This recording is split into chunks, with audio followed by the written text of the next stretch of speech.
해 주시겠습니다. 우리가 2023년 오늘이 마지막 주일 예배로 하나님 앞에 드립니다.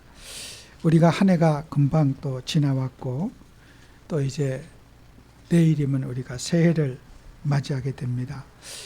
우리가 신앙생활에 가장 여러분 예수를 믿는데 우리가 복음에 뿌리 내린 신앙은 어떤 신앙인가? 각자가 우리가 농사를 짓는 농부들은 농사는 기술보다도 제가 보기에는 밭을 잘 준비해야지 거기에 곡식의 뿌리가 잘 내려집니다.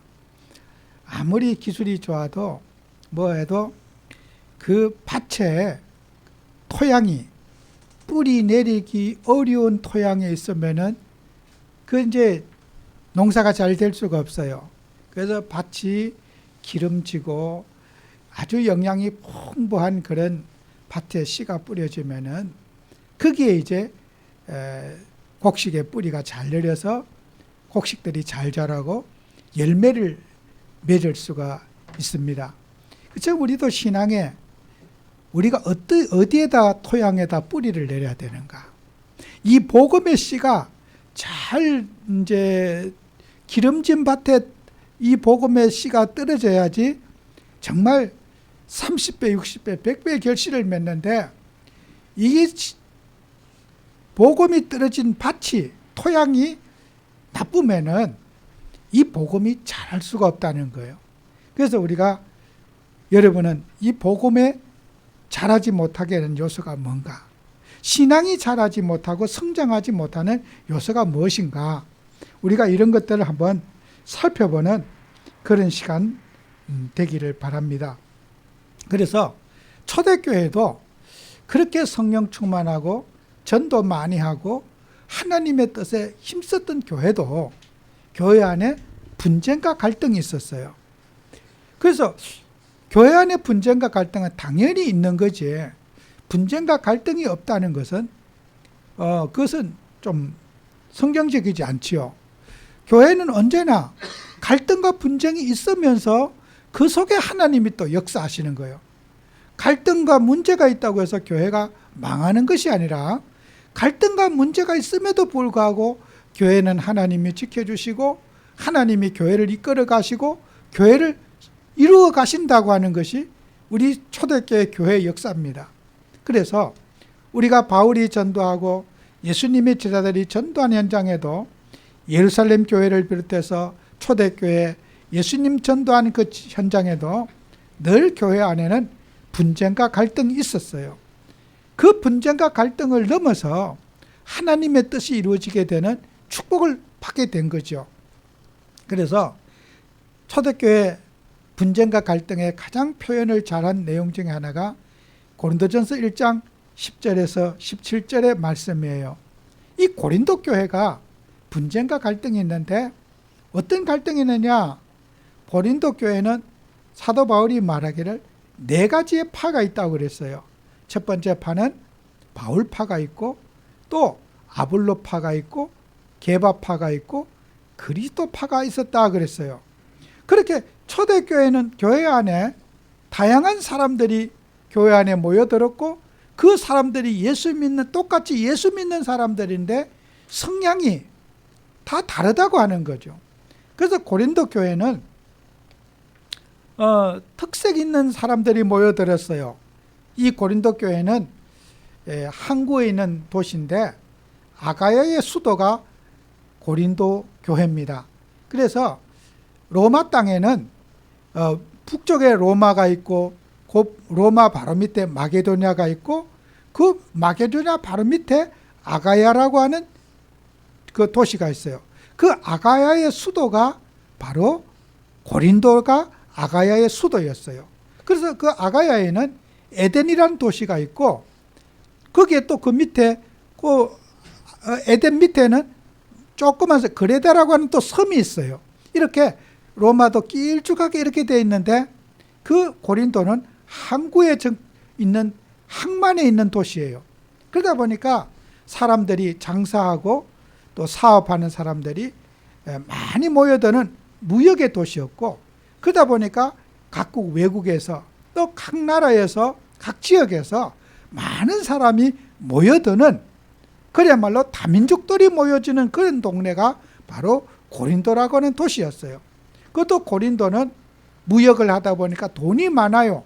그래서 사람들이 먹고 즐기고 또 소비 도시로서 이런 도시가 발달되어 있기 때문에 이 고린도는 이런 그 야외 그 공연 장소가 지금도 그 고린도 지역에 가면 그 도시가 있다고 합니다. 건물이 2만 명을 수용할 수 있는 야외 공연장이 있다는 거예요.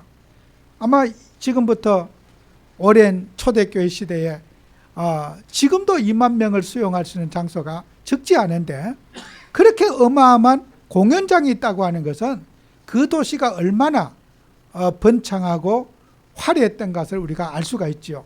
또 그 다음에 고린도는 아프로디테 신전이라고 하는 여신상을 섬기고 있어요. 그것은 음란의 종교인데, 고린도의 그 아프로디테의 여신상 그 신전 안에 여자 사제만 1000명이 거기에 있었다고 그래요. 그 1000명은 다 창녀들이에요. 음란 종교고 섹스 종교예요. 그래서 거기에 또 종교가 음란한 그런 배경을 가지고 사람들이 먹고 놀고 즐기는 그런 문화 속에 우리가 이 복음이 증거되고 교회가 세워지니까 교회 안에는 각종 여러 가지 성향의 색깔들이 모여들게 된 거예요. 그래서 첫 번째, 여러분이 나는 어디에 속한 파인가? 여러분 한번 우리가 나의 성향은 어떤 파에 속했는가 한번 우리가 생각하고 점검해 볼 필요가 있어요. 그래서 우리가 사람들 만났을 때 저 사람은 저런 성향을 가진 사람이구나, 사람을 분석하고 사람을 판단해야, 그 사람을 파악을 해야만이 그 사람에게 맞는 우리가 섬김을 할 수가 있단 말이에요. 사람마다 다 성향이 다르기 때문에. 자, 첫 번째, 바울파는 어떤 사람이냐? 바울파는 헬라의 철학을 가지고 헬라 문화 속에 사는 사람이에요. 바울은 유대인이지만은 헬라 교육을 받고 로마의 공무원을 한 사람이에요. 법과 제도에 익숙해져 있는 사람이고, 로마 사람이라고 해도 손색이 쓸만치 로마적 의식을 갖고 있는 사람이 바울이란 말이에요. 그 바울을 존경하고 따라다니는 사람들은 굉장히 요즘의 시대의 변화에 잘 적응하는 그야말로 도시형 인간이 바로 바울을 좋아하는 사람은 도시형 인간이 바울을 좋아하게 될 것이고, 또 공무원이나 관료들은 바울을 굉장히 좋아하게 될 거예요. 바울이 복음을 전가할 때도 로마의 법정에 가고 또 총독에게 복음을 전하고 관리들에게 복음을 전할 때 바울은 그런 전도 현장이 굉장히 자기 성향하고 같기 때문에 편안하게 복음을 전할 수 있었어요. 자기가 공무원을 해봤기 때문에 공무원의 심정을 잘 아는 거죠.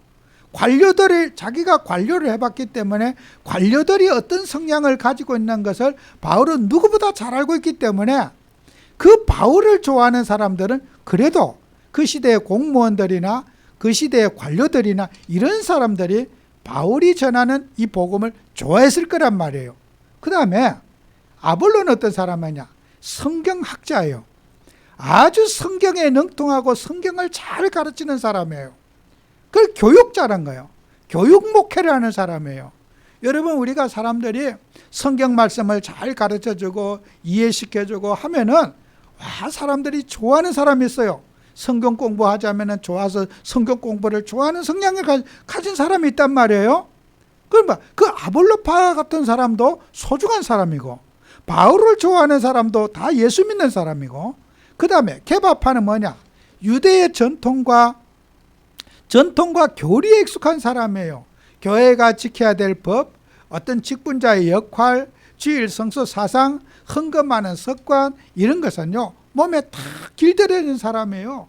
기계적으로 태어날 때부터 유대인으로 태어나가지고 교회 섬기는 일에 딱 이렇게 질서정돈이 잘 되어지는 사람이요. 누가 가르치지 않아도 스스로 그런 교회를 잘 섬기고 받던 사람이란 말이에요. 그 베드로를 좋아하는 케바파는, 그 다음에 마지막에 그리스도파는 어떤 사람이냐? 이 외국에서 살면서 어떤 지시라든지 어떤 무슨 말을 하면요, 교육이 안 되는 사람이라, 내가 하나님 앞에 직접 계시받아 갖고 내가 마이웨이로 살고자 하는 사람이 그리스도파라는 말이에요. 이 그리스도파는 이 제도와 조직에 어울리기를 싫어해요. 누가 좀 간섭하면은 나한테 잔소리한테 대드는 사람이라. 이 그리스도파의 성격이래요. 이 그리스도파는요, 상처형의 사람들이야. 상처를 받거나 어떤 이렇게 그런 사람들, 소외를 받은 사람들 특색이 뭐예요? 사회생활과 공동체 생활에 굉장히 힘들어하는 거예요. 아니 내 혼자 그냥 그대로 하면 되지, 뭘 간섭하고 무슨 자꾸 뭘 시키는 일이 많으냐, 이런 무슨 말 한마디 하면 탁 튕겨나가는 그런 사람이 그리스도파들이란 말이에요.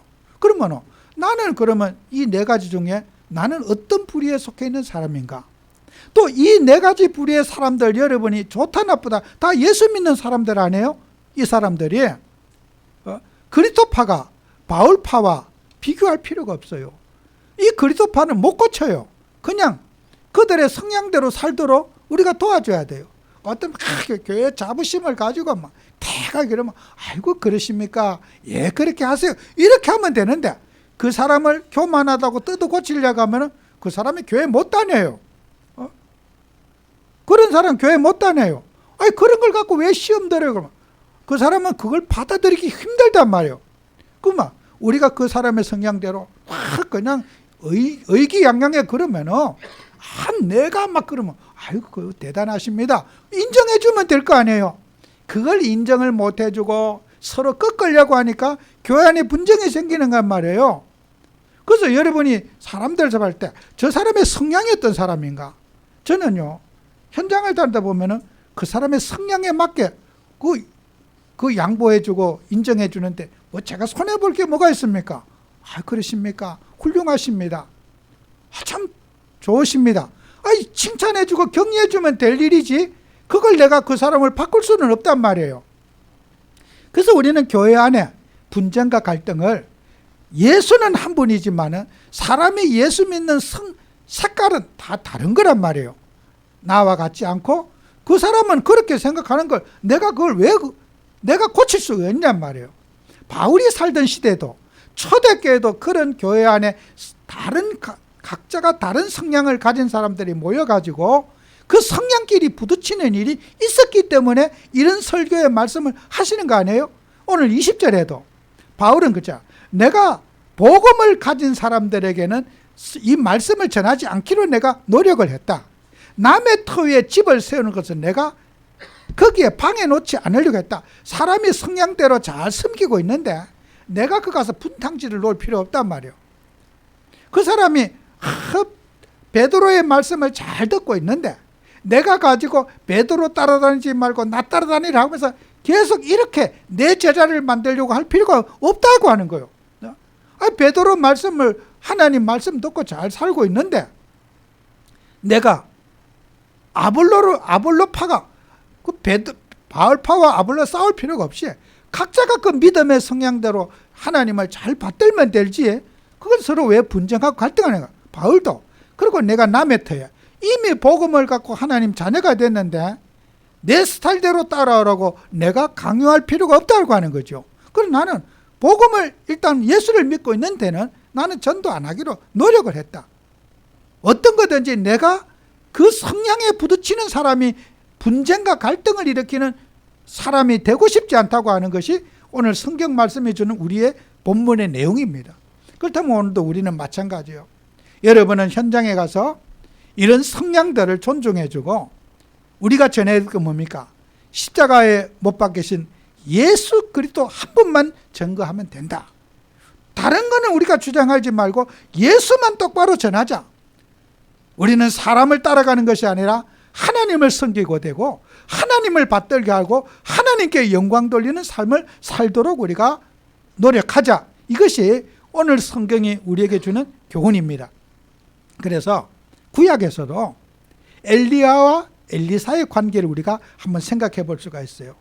엘리사는요 아주 성향이 강한 사람이에요. 그 사람은 열왕기하 19장 10절 14절에 보면은 갈멜산에서 기도 대결을 하면서 이런 말했죠. 하나님 앞에 이런 말해요. 나만 홀로 남았습니다. 다른 사람은 다 그냥 우상 숭배하고 바르게 무릎 꿇고 했지만 나만 홀로 남았다고 하는 말을 2번이나 강조하면서 엘리야는 자기 성향을 굉장히 강조하는 그런 성격의 소유자였어요. 그러니까 엘리야를 따라다니는 제자, 수제자 누굽니까? 엘리사. 엘리사가 열왕기하 2장 6절에서 18절에 보면은 엘리사가 또 이제 엘리야를 따라다녔잖아요. 따라다니는데 마지막 이제 엘리야가 죽기 전에 한 가지 네 소원을 얘기해봐라. 네가 뭘 갖기를 하나님은 원하냐 했더니 당신의 영감에 갑절을 내가 갖기를 원합니다. 이렇게 했어요. 그 말이 뭐예요? 굉장히 이게 부도덕한 말이란 말이에요. 이런 생각. 하나님 앞에 성령 충만 달라고 하면 되지. 하나님의 신에 감동받게 해달라고 기도해. 당신보다 내가 더 더블로 능력을 달라고 하는 말은 뭐예요? 엘리야가 가진 성향을 엘리사가 그대로 이어받은 거란 말이에요. 비교하면서 내가 당신보다 더 높아지지 않은 교만. 엘리야에게 있는 교만이 엘리사에게 그대로 이게 전이가 된 거란 말이에요. 그죠? 여러분 사람이요 어떤 의식을 갖고 있잖아요. 그대로 그게 복사가 되어지는 거예요. 엘리야가 가진 교만이 엘리사에게도 그대로 전달이 돼가지고 나는 당신보다 갑절의 영감을 받기를 원합니다. 그게 옳은 표현이 아니죠. 그게 왜 엘리야가 경쟁 상대입니까? 엘리야가 기준입니까? 엘리야가 기준이 될 필요가 없잖아요. 하나님이 기준이 돼야 되는데 엘리사는 자기의 스승이 기준이라. 모든 기준은 엘리사가 기준이야.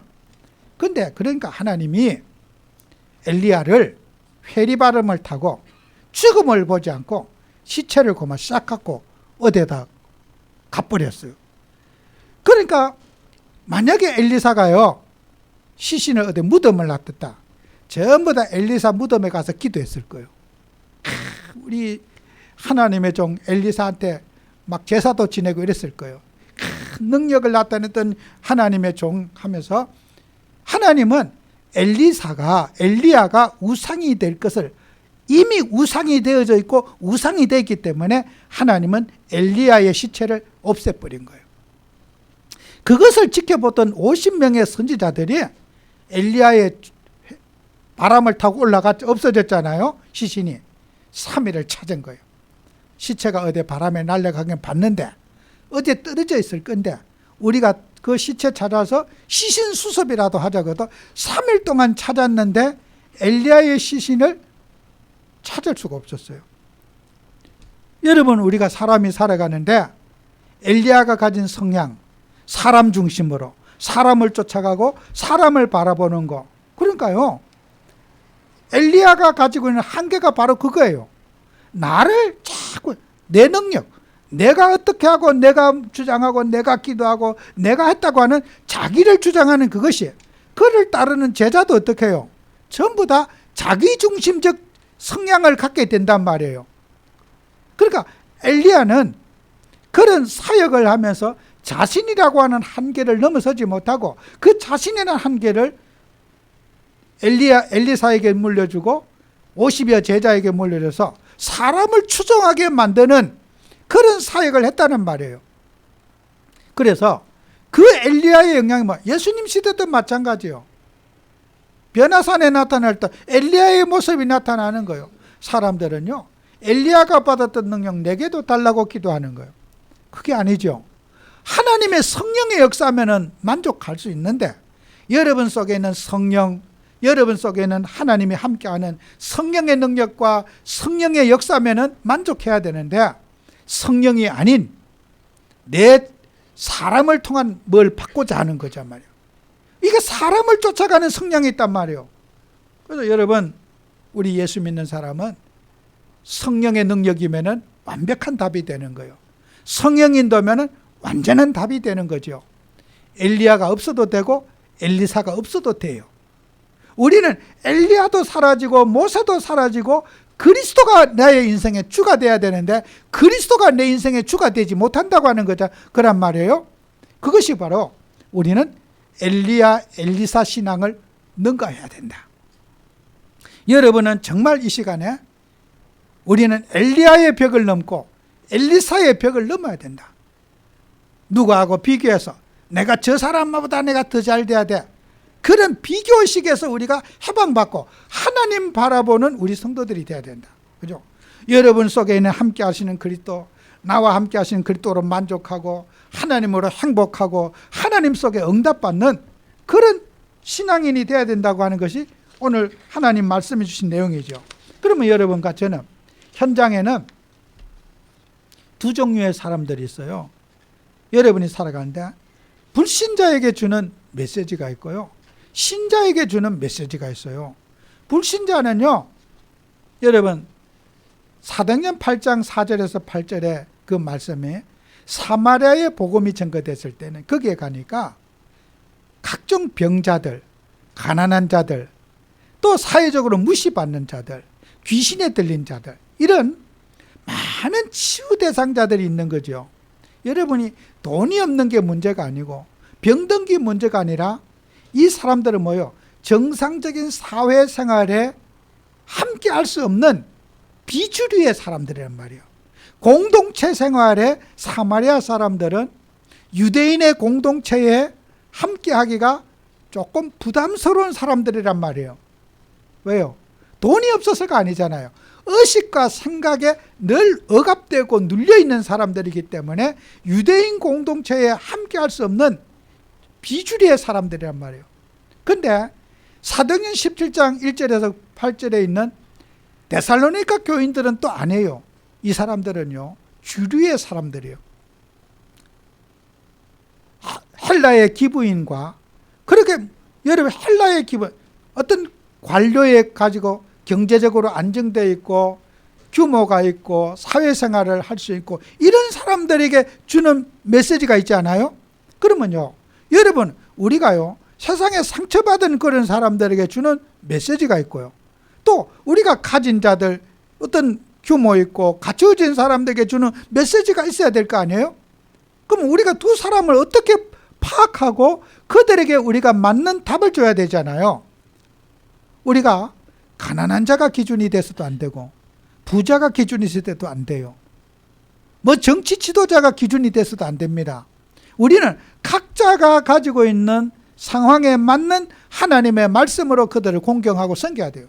그리고 비주류의 사람은 주류의 사람들과 함께 할 수 있도록 우리가 그들을 교육도 하고 섬겨주고 가르쳐줘야 될 것이고, 또 주류 속에 있는 사람들은 비주류 속에 있는 사람들을 또 가까이 하고 낮아진 마음으로 섬기고 그들을 돌봐줘야 될 일이 있을 것이고, 이렇게 우리는 서로 교회 안에는 그런 소외된 자와 또 사회생활을 적극적으로 하는 자와 서로 가교 역할을 해주고 서로 하나 되게 해주는 그런 역할을 해야 된다는 거잖아요. 초대교회는 이 두 가지 부분을 항상 염두에 두겠단 말이에요. 우리가 사회생활에 원만치 못한 사람, 또 사회생활을 잘 하고 있는 사람과 같이 함께 할 수 있는 공동체를 만들어 줬다는 거예요. 거기에 맞는 메시지를 우리는 해줘야 된다는 거예요. 아, 저 사람은 내가 어떻게 도와줘야 될 대상이라는 거예요. 내가 어떻게 섬겨야지 저 사람을 바르게 섬기는 거예요. 여러분, 도박에 걸렸다, 중독에 빠졌다, 어떤 막 술 중독에 빠졌다, 여러 가지 그런 어려움에 당한 사람들, 여러분 그런 사람들에게 정말 우리는 그들에게 맞는 메시지, 치유 메시지를 주고 그들을 사회와 정상적으로 함께 할 수 있는 그런 말씀을 여러분이 기도하면서 그들의 눈높이에 맞게 여러분은 섬겨줘야 될 거예요. 내가 기준이 돼서 나를 따라오라가 아니라 평생을 여러분은 세종로 역할을 가지고 교회 안에 있는 소외된 자, 어려움 당하는 자, 이 사회에 정상적이지 못한 사람들을 우리가 어떻게 비정상적인 사람을 정상화할 수 있을 것인가, 이게 우리의 기도 제목이 돼야 될 겁니다.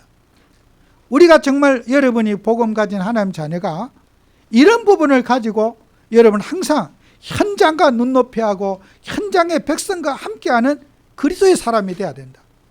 그게 하나님의 뜻입니다. 현장화.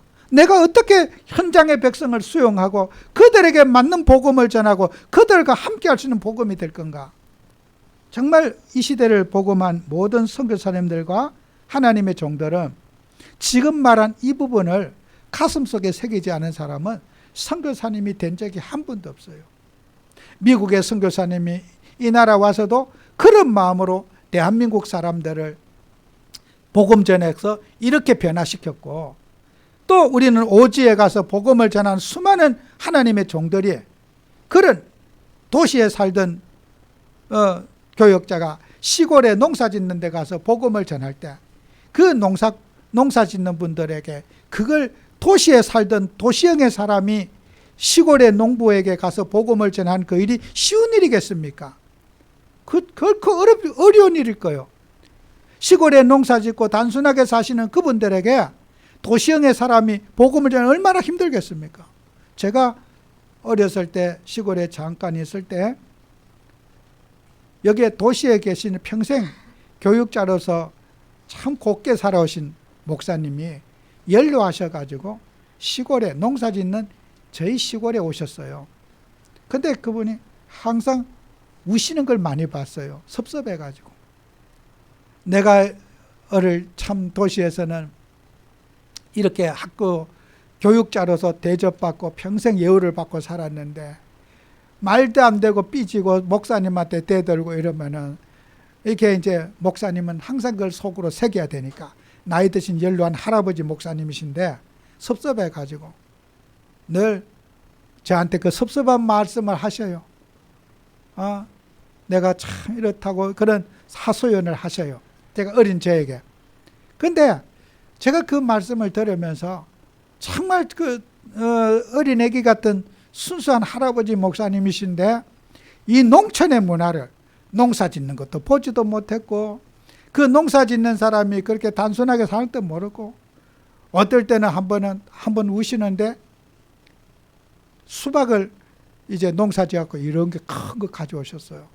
수박을 큰 걸 가져왔는데 수박이 깨진 거예요. 그런데 그 깨진 수박을 도시에 사는 목사님이 먹어본 적이 없어요. 집에 와서 깨트려서 잘라서 먹지 깨진 수박 아마 이제 큰 거는 수박을 팔고 뭐 어떻게 싣다가 어떻게 금이 간 수박을 목사님 드린다고 아주 진짜 이따만 큰 걸 갖다 드렸어. 그분은 농사 짓는 분의 입장에서는 깨진 수박요 없어서 못 먹어. 진짜요. 뭐 조금 상처 난 것도 베내고 막 이거 우리 없어서 못 먹어요. 그죠? 농사 짓는 사람 그거 아까워갖고 그저 큰 이런 수박들은 그냥 감히 못 먹어. 그 돈하고 팔려고 하기 때문에 그 다 농사져 돈 벌려고 하는 것 때문에 크다는 수박을 농부가 잘라서 못 먹어요. 어디 좀 상처가 난다든지 뭐 깨지 이럴 때 먹지 못 먹어요. 좀 삐딱한 수박 이런 거나 먹지. 그런데 이 도시에 이제 사신 목사님은 깨진 수박을 사 먹어 본 적이 없거든. 터진 수박을 그러니까 그걸 우시는 거예요. 그 입장의 차이가. 그때 내가 그 권사님이 참 그래 큰맘 먹고 이제 교회 갖다 드렸는데 목사님은 우시더라고. 나를 어떻게 보고 이렇게 깨진 수박을 나한테 이게 갖다. 여러분 입장 차이가 있잖아요, 그죠? 도시에서는 이렇게 그렇게 참 공직자로 오래 사시고 그런 거 모르시고 시골에 왔는데 그 권사님은 그 깨진 수박을 큰맘 먹고 들고 와서 갖다 드렸는데 목사님 입장하고 너무 안 맞는 거예요. 나는 중간에서 아무 말도 못했어요. 진짜 권사님한테도 그 말 못하고 아무한테도 내가 말 듣게 막 가만히 있었어요. 입장차가 이렇게 크구나. 그래서 우리도 조심해야 되겠구나. 그러니까 어머니가 조심해야 되겠구나. 어머니 다 얘기 안 해서 이 얘기를요. 왜요? 우리 어머니도 실수할 수 있겠구나. 우리는 이게 진짜 귀한 과일이고 좋아서 드리는데 목사님은 상처가 될 수 있겠구나. 근데요, 사람이 그 살아온 성향에 따라서 내 딴에는 잘한다고 했는데 그 사람 상처가 돼갖고 우시는 거야. 여러분요, 그래서 우리는 환경이 다른 곳에 가서 사역하고 섬기는 일이 쉬운 일이 아니에요. 눈물 나고, 때로는 내가 잘했는데 요구도 먹을 수가 있고, 내 딴에는 진심으로 잘한다고 했는데 돌아오는 거는 욕만 돌아오는 거야. 예, 입장이 다르니까. 여러분이 현장에는 그런 서로가 이해를 못해서 오는 갈등과 문제가 작지 않습니다. 누가 잘해서 못해서가 아니에요. 이해의 문제가 있는 거예요. 여러분이 오늘 복음 가진 우리가 하나님 자녀들은 신자에게 주는 메시지, 불신자에게 주는 메시지, 이것을 여러분이 잘 기억해서 내가 사람을 어떻게 이해하고 수용할 것인가 평생 고민하고 기도하고 준비해서 이런 현장과 소통하고 교회와 소통하는 화목하는 그런 우리 그리스도인이 되도록 여러분은 날마다 기도하는 기도의 사람이 되어야 될 줄로 믿습니다. 그래서 우리는 신앙의 마지막 목적이 뭐예요? 교회 생활에 뿌리 내리게 해야 돼요. 어떤 경우에도 우리는 교회 생활에 성도님들이 잘 정착하고 교회를 사랑하게 하고 교회에 와서 기도하게 하고 말씀 듣게 하고 예배드리게 하는 교회관을 여러분이 세워야 되는 거예요. 그래서 마태복음 16장 18절에 예수님께서 그런 말씀, 너는 베드로라, 내가 이 반석 위에 내 교회를 세우리라 그랬어. 교회가요, 우리 예수님 교회라는 거예요. 내가 교회를 세운다. 교회 안은 다양한 성품들이 가졌어도 문제되지 않게 한다. 이런 분 저런 분 다 있어도 내가 교회의 주인이다. 교회는 이런 사람 저런 사람 다 있어도 문제 안 된다. 여러분이 이 언약을 붙잡아요. 이 교회는 그리스도가 몸이신 교회란 말이에요. 우리 주님이 교회 주인 되신단 말이에요. 교회 안은 여러 가지 복잡한 일이 있어도 교회는 우리 주님이 알고 문제되지 않게 교회를 잘 이끌어 가신다는 거예요. 염려하지 마시라는 거예요. 그리고 우리는 성도님들이 받은 사명 뭐예요? 오늘 본문에 있는잖아. 15장 20절에 남의 터 위에 세우지 말자. 내 성향이 다르고 타인의 다른 성향을 가진 사람이 있어도 나와 다르지만은 그 성향을 바꾸려고 하지 말아라는 거예요. 그리스도파는 그리스도파대로 살고를 놔둬요. 내가 교육한다고 그리스도파가 바울파 될 수 없어요. 그리스도파가 개바파 될 수 없어요. 그리스도파가 아볼로파 될 수 없다니까요. 성경 보고 말씀 보고 들어가라. 아무리 해도 귀에 들어오지 않아. 성경을 덮어놓고 막 나는 이대로 사는 거야. 그럼 어떡하겠어? 그래 살고 놔두지. 제가 우리 교회 성경 읽게 하잖아요. 안 하셔도 돼요. 그렇다고 안 하면 되지 뭐 어떡해. 그렇다고 해서 뭐 지옥 가겠어요? 성경 보지 않는다 지옥 가지 않아요. 그래서 이왕이면 하면 좋지요. 나는 적어도 내 식대로 살지 뭐 그까지 성경 왜 봐? 이런데 내가 어떡하겠어요? 그렇다고 교회 오지 말라 그럴 수는 없잖아요. 그래도 교회 나오셔야 돼요. 성경 안 봐도 교회 다녀야 돼. 나는 교회 숙제도 못했으니까 교회 다닐 자격도 없어. 아닙니다. 여러분은 사람은요 성향대로 사는 거예요. 그래서 우리가 성향이 너무 자기 성향을 고집할 것도 없다. 나는 내 식이 이러니까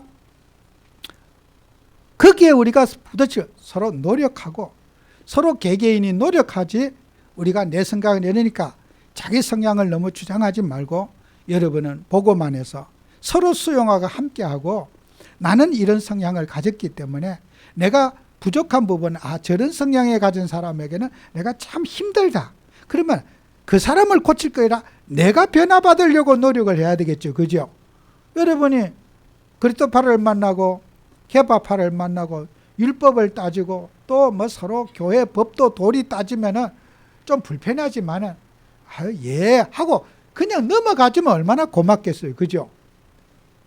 뭐 교회는 이래야 된다 그러면 예 그렇지요. 서로 인정해주면 넘어가는데 서로 우기고 싸우다 보면요. 그게 이제 교회 분쟁이 되잖아요. 우리는 서로 자기에 맞지 않는 성향이 있다 할지라도 인정해주고 정말 교회 주님 믿고 승리하는 여러분 되시기를 축원합니다. 기도합니다. 주님, 우리는 신앙에 뿌리 내려서 교회가 복음 앞에 세워지고 하나님 앞에 말씀 앞에 세워지는 주의 교회가 되기를 원합니다.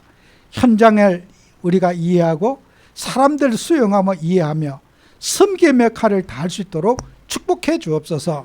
예수님 이름으로 기도합니다. 아멘.